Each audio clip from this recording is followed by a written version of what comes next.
Assalomu alaykum. Hurmatli Uchqo'rg'onlik Rustam aka shoirning muxlislari. Mana bugun yana talablaringizga binoan Rustam akani uyiga kelyapman. Mana u kishi hozir uydamilar, hozir ko'ramizda.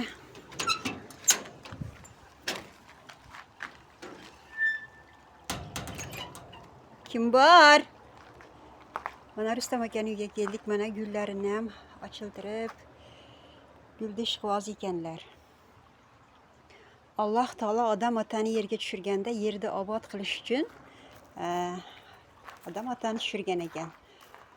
Mana Rustam aka ham odam ota yerda obod qilgan bo'lsa, Rustam aka mana uylarini obod qilib,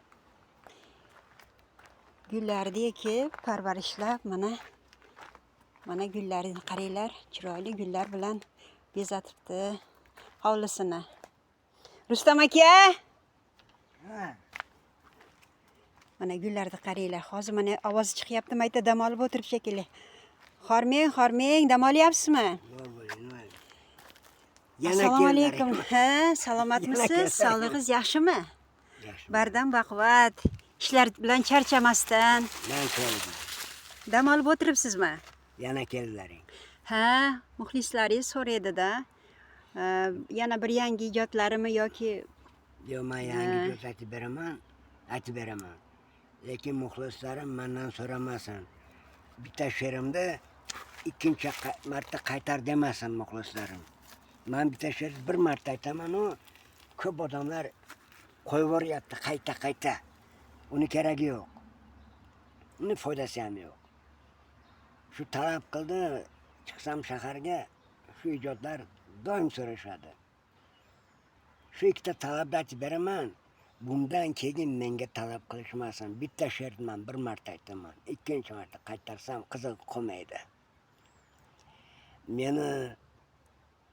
Meni sevgan xumor ko'zli yor chovrasi bor uyda yashaydi.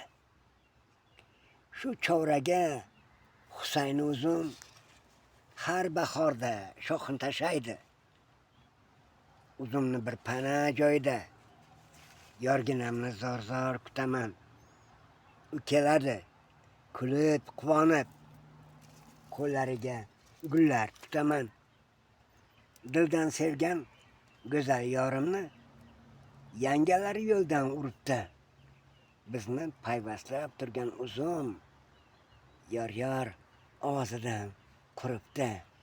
Yor ovozidan quribdi. rahmat, sog' bo'ling.